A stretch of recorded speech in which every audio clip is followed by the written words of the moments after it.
Uyingizga mehmon kelsa, chiroyli qilib shashillar qo'yib turib, ko'ralar chiroyli qilib sopingiz. Kelinglar mehmonlar, so'riga o'tiringlar desalar, mana shunaqa bolachalar chiqalmayapti.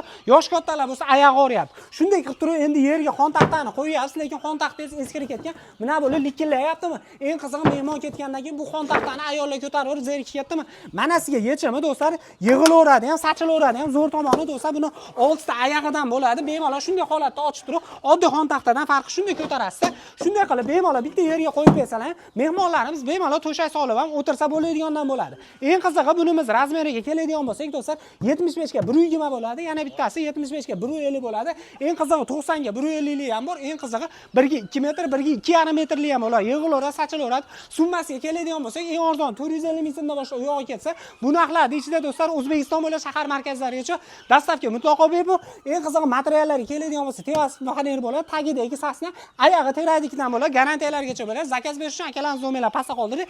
Endi mehmon kelsa, so'riga joy solishlar vaqti o'tdi. Bo'ldi.